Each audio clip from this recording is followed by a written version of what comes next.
सुनो सुनो सिद्धार्थ कथा।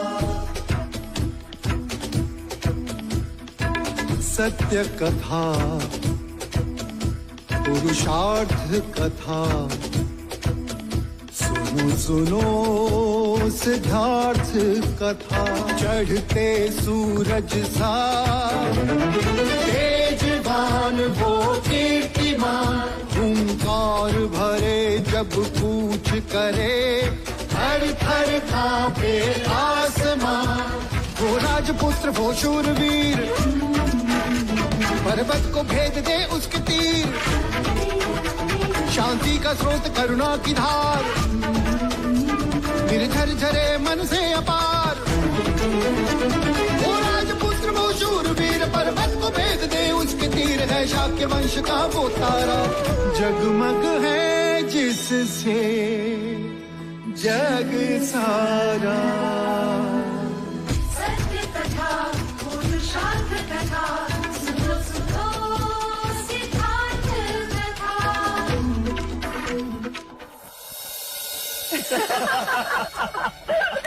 महाराज अति उत्तम।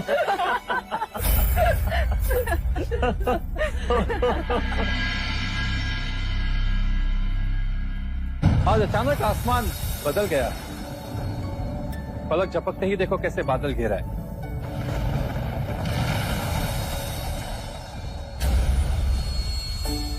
लगता है कुलगुरु हमारे संयम की परीक्षा ले रहे हैं। दादी माँ और नानी माँ होने वाले हैं आप दोनों।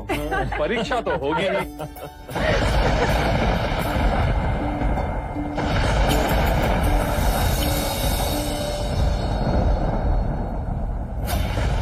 नहीं,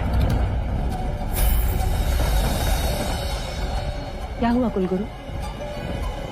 कोई ऐसा मुहूर्त नहीं, कोई ऐसा योग नहीं है जो उचित हो।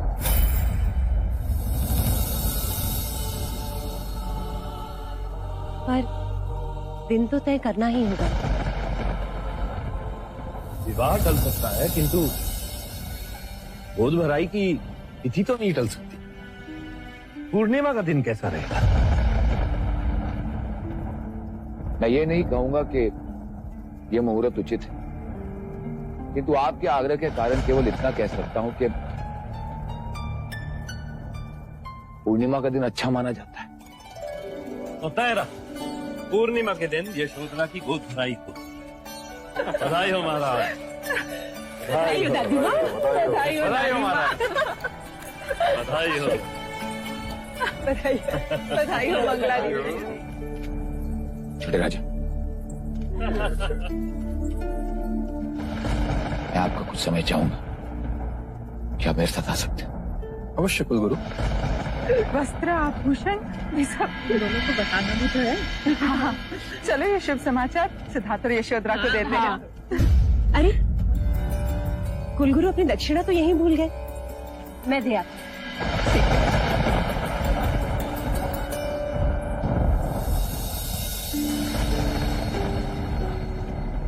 क्या बात है कुलगुरु, आज आपकी आंखें व्याकुल हैं? हाँ छोटे राजा, और जीवा भी साथ नहीं दे रही। ऐसी क्या बात? ऐसी बात है जो मैं महाराज से नहीं कह सकता छोटे राजा। और आप निसंदेह मुझसे कह सकते हैं। इसलिए तो सहदेव जैसी पीड़ा बताने मैंने तुम्हें यहां बुलाया है। कभी कभी ज्ञान भी दुख का कारण बन जाता है छोटे राजा। अब आप मुझे चिंतित कर रहे हैं गुरुवर। मैंने असित मुनि की भविष्यवाणी के विपरीत महाराज को केवल इतना सुझाव दिया था कि युवराज सिद्धार्थ की दृष्टि में कभी दुख ना आए, क्योंकि दुख मनुष्य को संसार में वो बना देता। इसका परिणाम यह था कि महाराज ने एक पूरी की पूरी पीढ़ी को नगरी से बाहर निकाल दिया था। आज ऐसी विपदा की घड़ी है। कैसी विपदा गुरुवर? मैं ये गोद भराई का प्रसंग रोकना होगा छोटे राजा। पर क्यों? ग्रहों का संकेत, एक तरफ शनि, दूजी और मंगल, पीछे केतु और सामने राहु। राहु की पूर्ण दृष्टि पिता के स्थान पर पड़ रही है छोटे राजा। इसका अर्थ ये है कि इस काल में राज सिद्धार्थ को पिता का सुख नहीं हो सकता।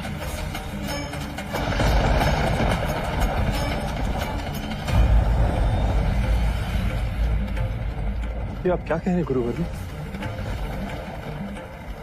शो पश्चात राज परिवार में संतान होगी और ये मैं नहीं, ये राहु संकेत दे रहा है छोटे राजा। अर्थात इस काल में युवराज सिद्धार्थ की मृत्यु भी हो सकती है।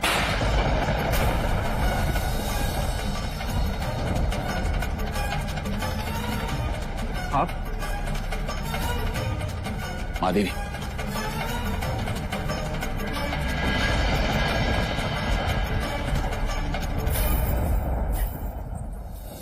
ये जोड़ा है ना, ये स्नान के बाद देखो रंग सुंदर है ना। हाँ, हाँ। और ये आभूषण मंदिर जाते समय देखो। और जब वो विधि में होगी ना तो फूलों का श्रृंगार होगा। हाँ, ये हीरो का मांग टीका और ये वस्त्र, ये संध्या के समय संगीत में कपिल वस्तु की प्रजा अपनी राजकुमारी बहू को देखती रह जाएगी। प्रजा कुछ नहीं देखेगी।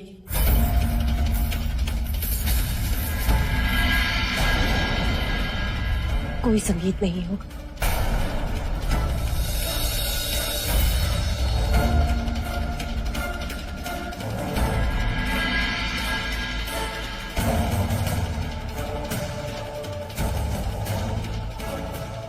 क्यों प्रजापति? क्योंकि हम कोई गोद भराई नहीं करेंगे। पर क्यों? कुलगुरु के मत से ग्रहनुमति नहीं देता अमिता दीदी। पर कुलगुरु ने तो कहा था कि पूर्णिमा का मुहूर्त ठीक है। उन्होंने केवल ऐसा हमारा मन रखने के लिए कहा था। परिस्थिति विपरीत है। मां और संतान के लिए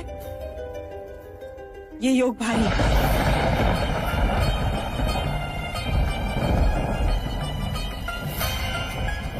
सिद्धार्थ के बारे में कुछ न कहना हमें। क्या हम ग्रहों को अनदेखा नहीं कर सकते महादेव? महाराज, आप में उतनी क्षमता है कि आप वशिष्ठ मुनि की भविष्यवाणी से लड़ सके, मुझ में नहीं। भाई महाराज, आप हमेशा कुलगुरु के बताए मार्ग पर चले थे और कुलगुरु आज स्वयं कह रहे हैं कि ग्रहों की चाल ठीक नहीं। कदाचित हमें भी संभल कर चलना चाहिए, अन्यथा क्या अनुज? आने वाले संतान के साथ कुछ भी हो सकता है, मृत्यु भी।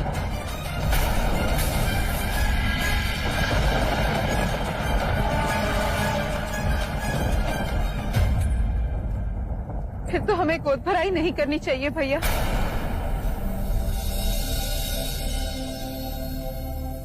अमिता दीदी, आप ये कह रहे हैं हमें अपने आने वाले पौत्र के बारे में सोचना चाहिए।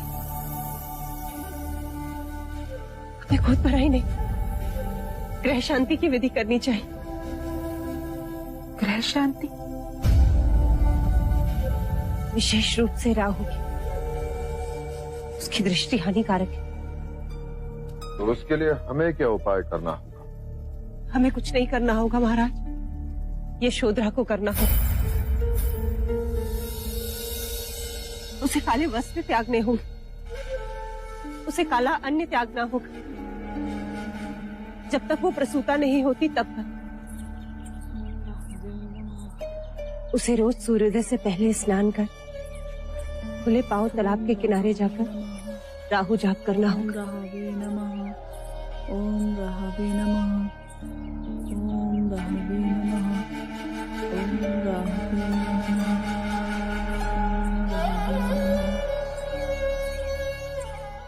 मछलियों को आटे से बना चारा खिलाना हो, तब जाकर राहु दोष शांत होगा।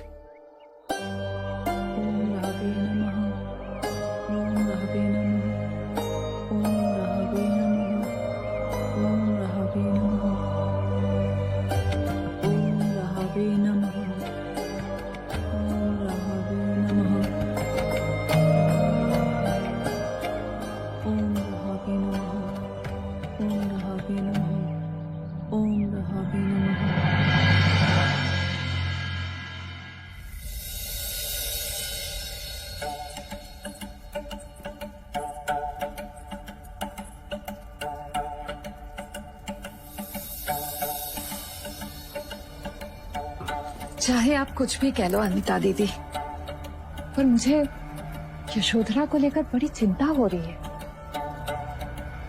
बेचारी आज कितनी पीड़ा में थी, और महादेवी प्रजापति इतनी निष्ठुर होगी, इस बात की तो मैंने कल्पना ही नहीं की थी। ये आप क्या कह रही हो मंगला दीदी? और नहीं तो क्या, कोई अपने गर्भवती बहू को पूजा पाठ के नाम पर इस तरह पीड़ा देता है क्या? एक तो चलकर तालाब तक जाना, पाठ करो वो भी अकेले। बेचारी कुछ नहीं बोलती, किंतु सोचने पर ही कितनी पीड़ा होती है। उस पर क्या बीतती होगी। ऐसी बातें करके आप अमिता दीदी की चिंता और बढ़ा रही हैं मंगला दीदी। हाँ हाँ, इस पूरे महल में एक मैं ही तो हूँ चिंता बढ़ाने वाली, क्योंकि सबकी चिंता जो है मुझे। अरे आप सब यही हो?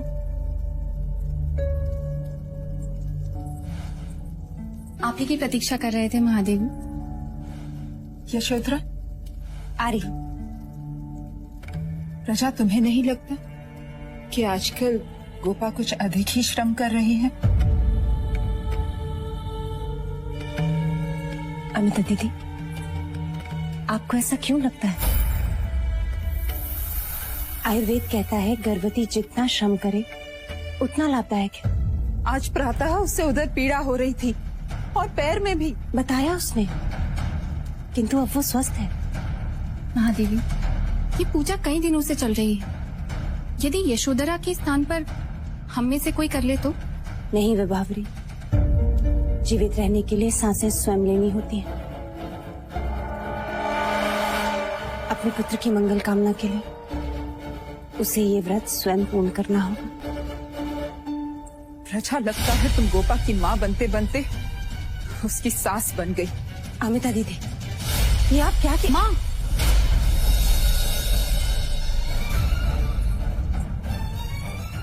आप क्या कह रही हो? ये शब्द आपके तो बिल्कुल नहीं हो सकते।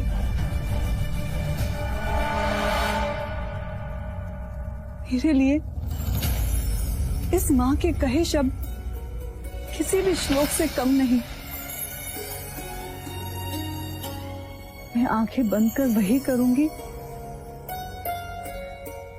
जो मुझे मेरी माँ कहेंगी।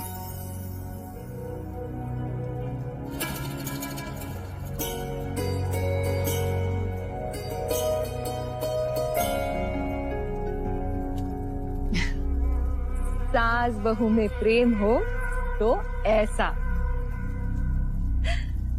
महादेवी, मैं आई।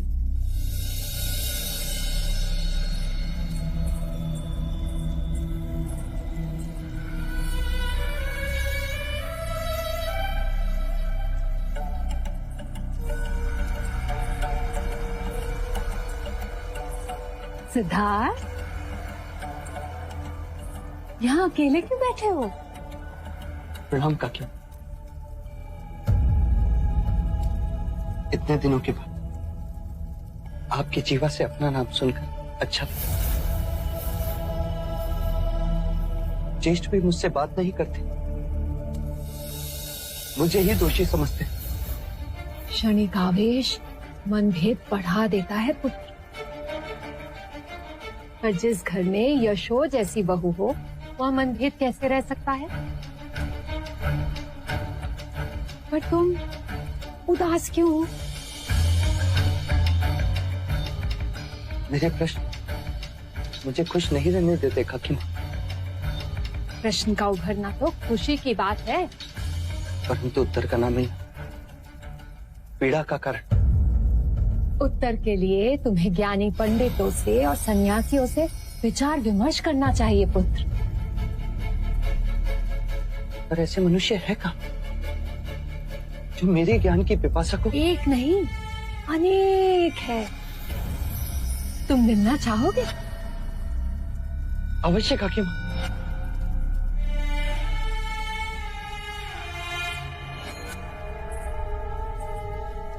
पर पुत्र, महाराज क्रोधित होंगे। मैं उन्हें मना लूंगा। सीमा पार जाना होगा। मैं चलूंगा काकी माँ। कब चलना चाहोगे? कल प्रातःकाल।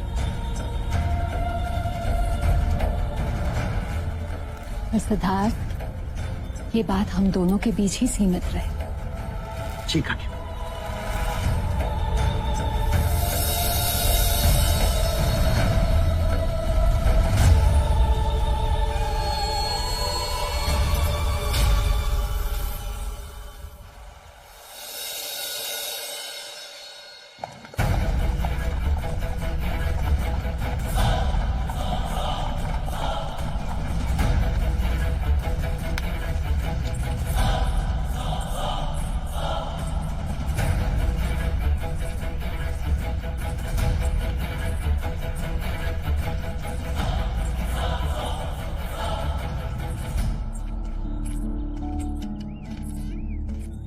ये आप मुझे कहाँ ले आए काकी माँ?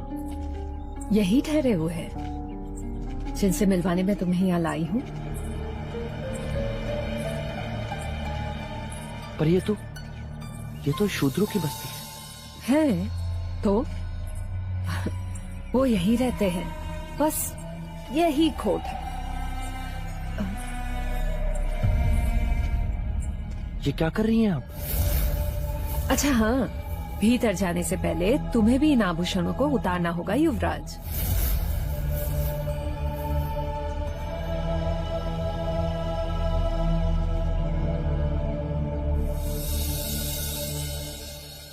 ये लो। ये किस लिए काकी माँ? ये उनकी रीत है।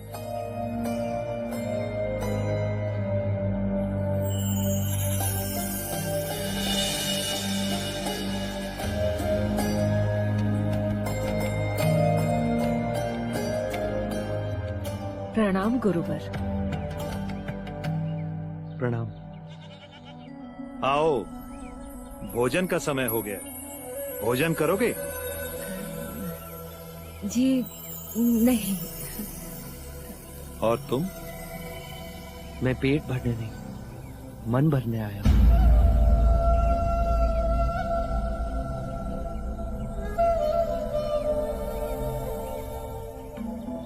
मन कैसे भरता है पुत्र? प्रश्नों के उत्तर से। हाँ हाँ, पूछो। आप ब्राह्मण होकर भी शूद्र के घर ठहरे। सन्यासी वर्ण से परे होता है, मैं ब्राह्मण नहीं। और पुत्र, जो अन्नदाता है वो अछूत कैसे हो सकते हैं? हमें तो जो भी भिक्षा दे वही भगवान है। जो दो शब्द अच्छे बोले वही महान है। सत्य कहा आपने, मैं भी ऐसा ही मानता हूं। एक प्रश्न और गुरुवर्य, यहाँ आने पर आपने हमारे अलंकार क्यों उतरवा लिए?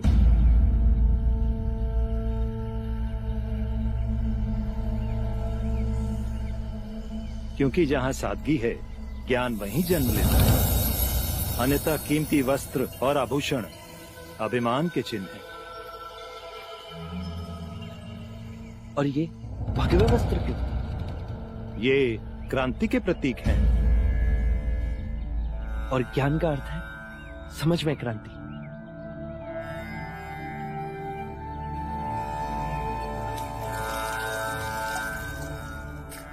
जब सब एक रंग होकर सोचते हैं तो सबकी ऊर्जा एक दिशा में गति करती है और समाज में एक समझ की लहर फैलती है। आओ आओ,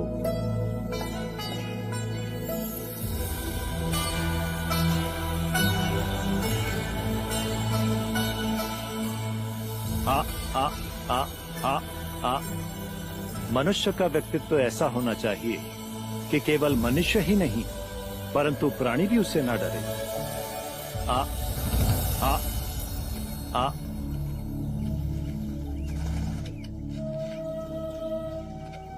आ आ आ आ आ आ आ आ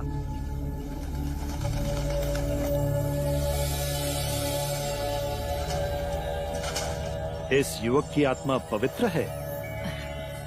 जन्म से भले ही ये युवराज है, परंतु मन और हृदय से ये सन्यासी ही है।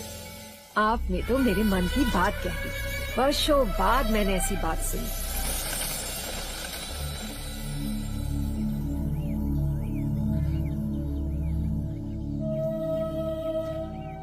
अवसर मिले तो चलना हमारे गुरु के पास। तुम और वो बहुत खुश होंगे। अवश्य, आप कहें तो अभी चल सकता हूँ। हाँ हाँ, क्यों नहीं। युवराज, महल लौटने का समय हो गया है।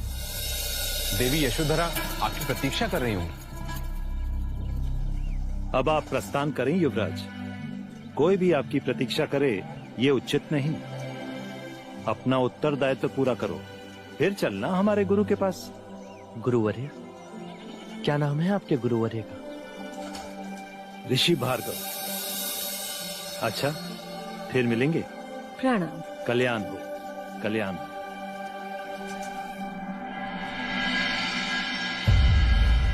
अरे, ये तुम क्या कर रहे हो पुत्र? आपने इनसे मिलवाकर बड़ा उपकार किया है काकी माँ। अरे, इसमें उपकार की क्या बात है पुत्र? तुम्हारी खुशी में ही तो मेरी खुशी है।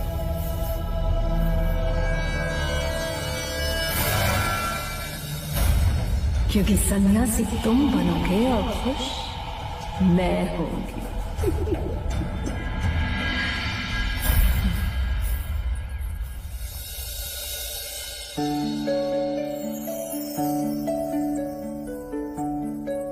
यशो, अरे माँ, आप यहाँ क्यों आई? मुझे बुलवा लिया होता। अरे, मेरे पैर छूने के लिए झुकने की आवश्यकता नहीं, अन्यथा मेरा पौत्र क्रोधित हो जाएगा। आओ।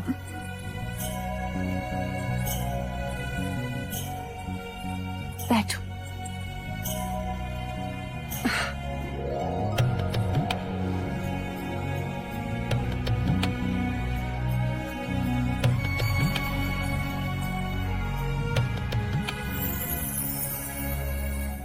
यशो, तुम्हें बहू के रूप में पाकर मैं धन्य हो गई। पूरे महल ने मुझसे प्रश्न किया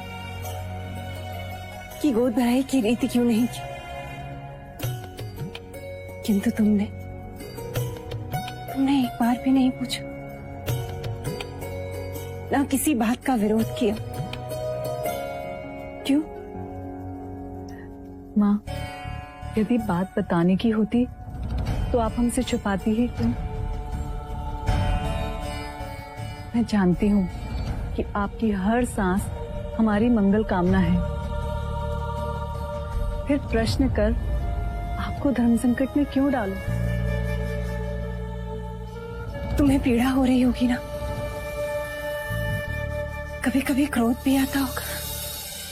नहीं माँ, आपसे ही तो सीखा है अपनों के लिए कुछ करने में पीड़ा कैसी। और आप चिंतित ना हो, मैं और आपका पौत्र दोनों स्वस्थ हैं।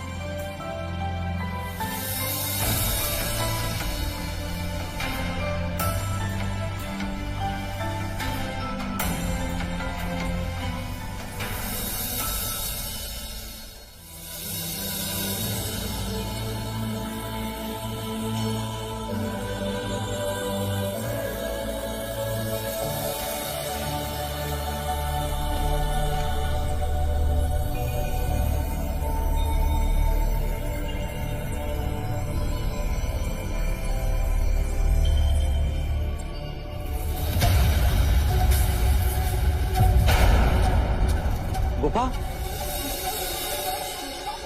गोपा, क्या हुआ गोपा? कुछ नहीं। तो तुम यूं अचानक रुक क्यों गई? और तुम्हारे माथे पे पसीने की बूंदे? तुम कहीं नहीं जाओगी। लौशिका, आप मुझे जाने से नहीं रोकोगे आर्य? इतने दिन नहीं रोक, पर अब रोकूंगा। क्यों कर रही हो ये सब? क्योंकि माँ का आदेश है। पर इस पूजा व्रत का कोई तो कारण होगा। मैंने पूछा नहीं। क्यों? क्योंकि माँ जो भी करती है अपनी संतान की भलाई के लिए करती है आर्य। तुमने उनसे प्रश्न नहीं पूछा, पर मैं आज उत्तर पाकर रहूंगा। मेरे आने तक तुम यही रहोगी। आर्य, क्षमा करना आर्य, मैं माँ के आदेश को नहीं ठुकरा सकती।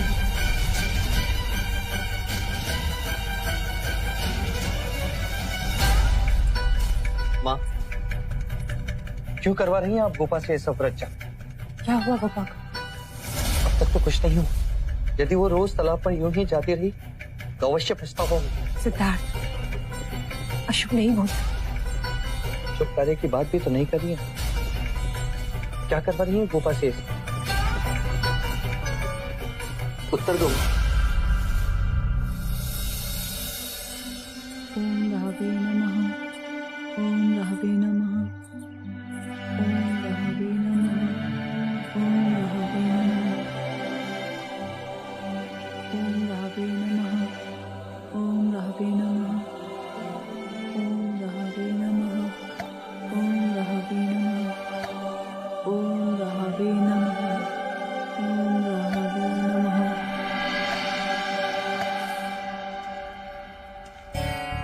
माँ, मेरे कई प्रश्न निरुत्तर हैं, पर मैं जानता हूं इस प्रश्न का उत्तर है आपके पास। बताओ, बताओ माँ, क्यों करवाती हैं आप ये सब? हमारी संतान के लिए। उसे राहु दोष है। ये किसने कहा? कुलगुरु वाचस्पति। क्या कुलगुरु वाचस्पति ने कभी राहु को देखा है? क्या कभी वो शनि और मंगल से मिले? तो फिर क्यों हम सब आंख बंद कर शास्त्र को प्रमाणित मान लेते हैं? वेद और शास्त्र इसका प्रमाण है। जब समग्र सृष्टि हर पल बदलती तो ये शास्त्र क्यों नहीं बदलते? वो सनातन ईश्वर की वाणी। किसने सुनी? और यदि ईश्वर है तो क्या उसे गोपा की पीड़ा दिखाई नहीं देती?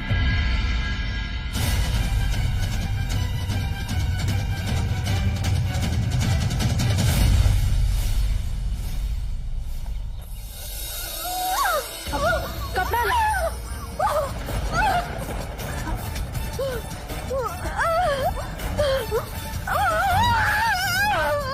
यशु,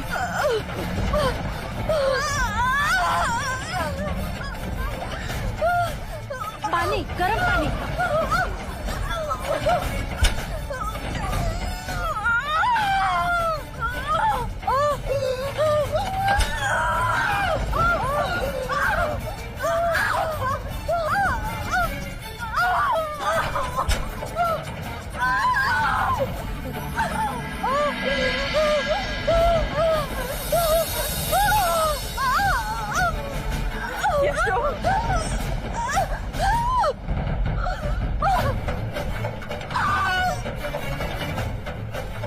सुधा, मैं तुम्हारी जननी नहीं, तुम्हारी जन्मदात्री। मेरी बड़ी बहन महामाया थी। तुम्हारे जन्म के 7 दिन बाद चल बसे। कहीं मेरी माँ की तरह यशोधरा भी? यशो, यशोधरा, यशो आंखों खोलो। यशो, यशो, यशोधरा, यशो आंखों खोलो। यशो, यशो।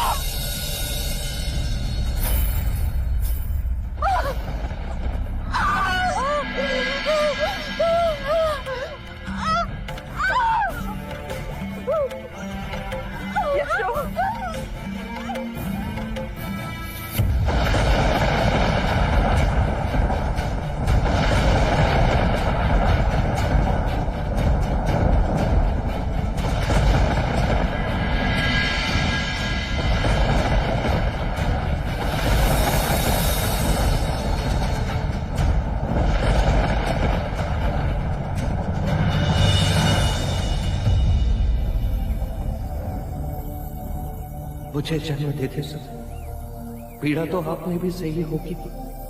क्या मनुष्य का जन्म इतना पीड़ादायक होता है?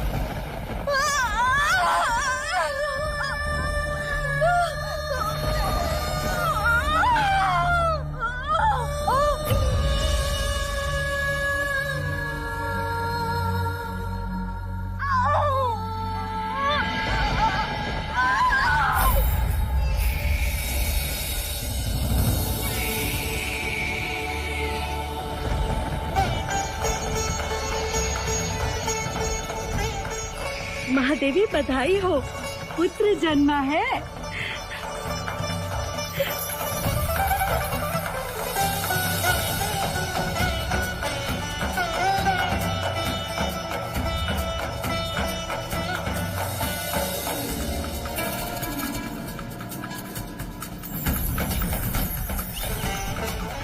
यशु, देखो कितना सुंदर है।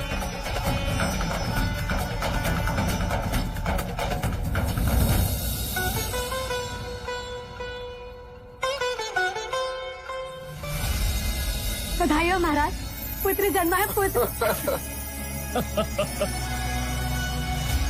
और ये हमारी ओर से। जाओ ये समाचार सिद्धार्थ को दे दो। जी महाराज। बधाई हो, बधाई हो।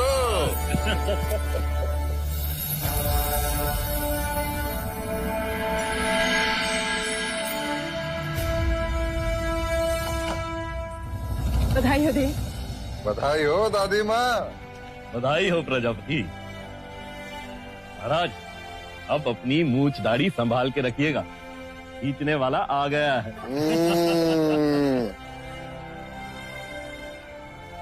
सिद्धार्थ कहाँ? युवराज, युवराज,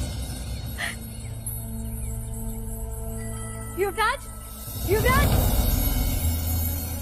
युवराज, राजकुमारी यशोधरा ने पुत्र रत्न को जन्म दिया है।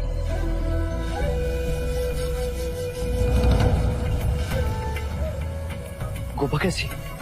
वो ठीक है, खुश है, आपको याद कर रही है। और क्या लौशिका? आप चलिए तो सही।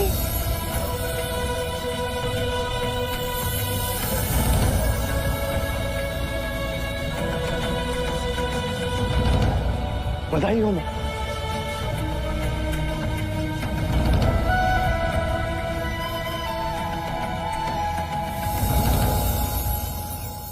हमें ये शुभ समाचार कुलगुरु को भी दे देना चाहिए।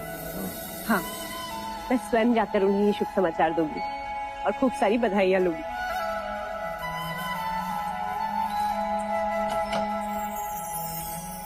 बधाई हो, अब सबको बधाई हो। आपको भी बधाई हो, बधाई हो।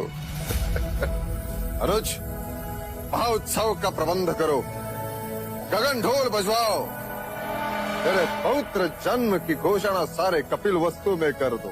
जी भाई महाराज। बधाई हो कुलगुरु, पुत्र हुआ। नहीं माधे, मेरा भय सत्य प्रमाणित हो।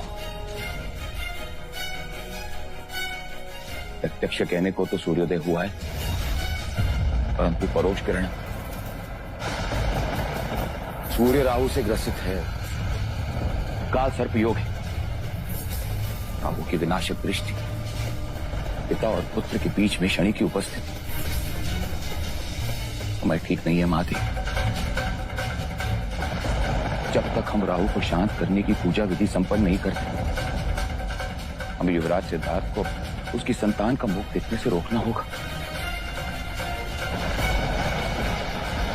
जैसे मैंने पहले कहा था, या तो युवराज सिद्धार्थ अपनी संतान से दूर हो जाएं,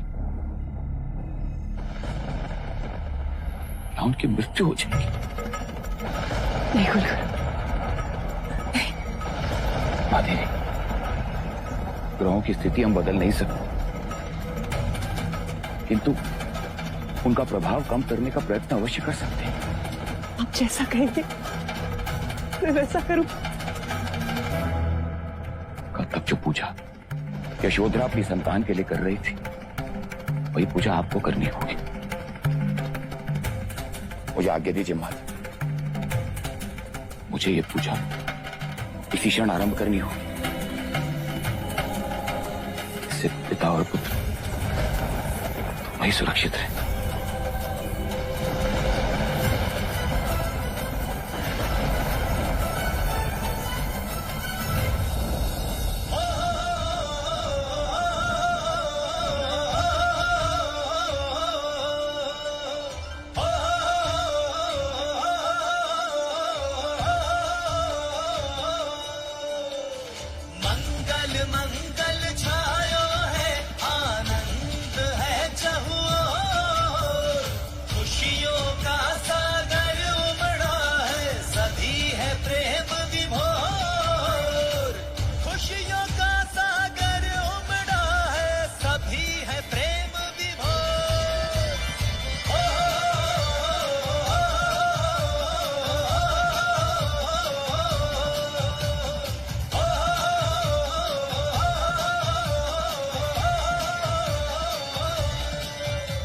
पुत्र जन्म का समाचार सुनकर प्रजाजन के खुशी की कोई सीमा नहीं रही है भाई महाराज।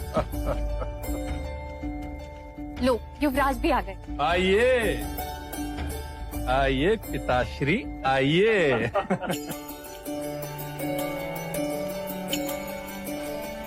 बधाई हो युवराज, बधाई हो।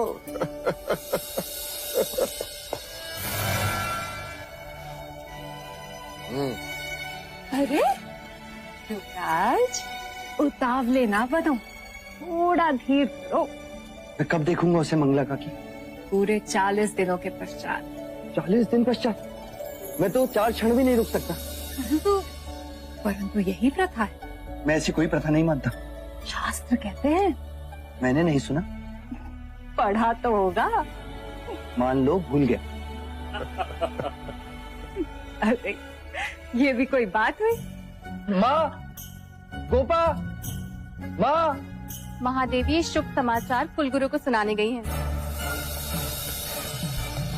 जब तक हम राहु को शांत करने की पूजा विधि संपन्न नहीं करते, हमें युवराज सिद्धार्थ को उसकी संतान का मुख देखने से रोकना होगा। मैंने कहा ना, मुझे अभी गोपा से मिलना, और मुझे कोई नहीं रोकेगा। अरे जाने दो मंगला, मैं उसकी मनोदशा पूर्णतः अनुभव कर सकता हूँ। आप कहते हैं तो ठीक है महाराज। मैं कौन होती हूँ रोकने वाली?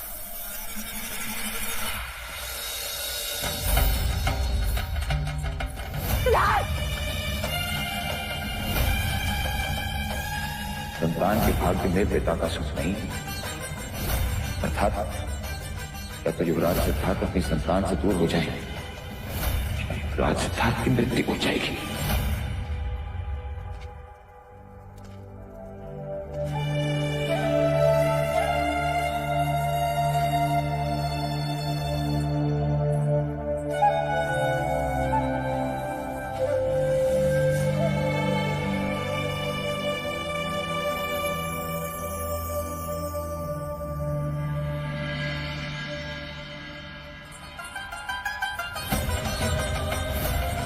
ये क्या हालत कर दिया महाराज?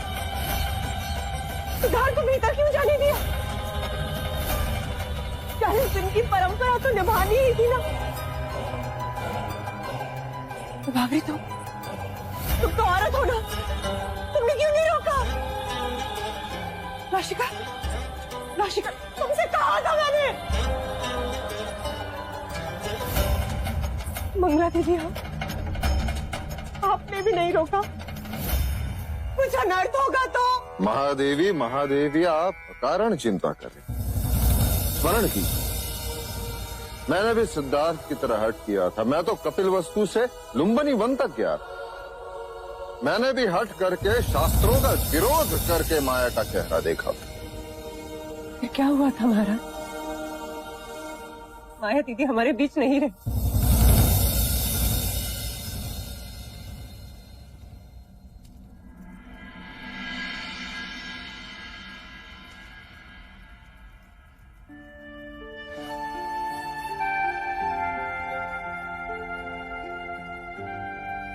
तुम दोनों बैठो, मैं तुम्हारे लिए सौंठ का पानी बनवाती हूँ।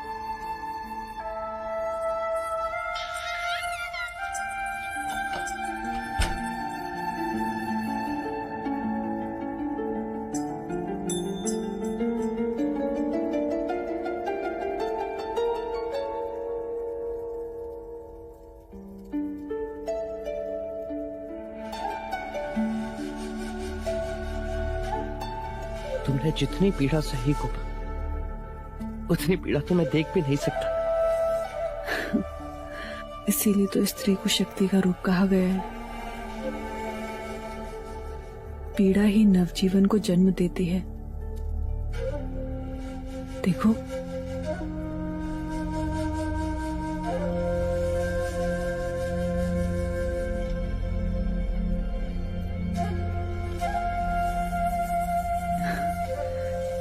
क्या देख रहे हो?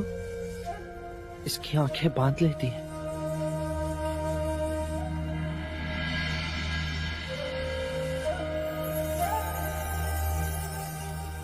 इसकी उंगलियां हमारे हाथों को नहीं, जैसे मन को छू लेती।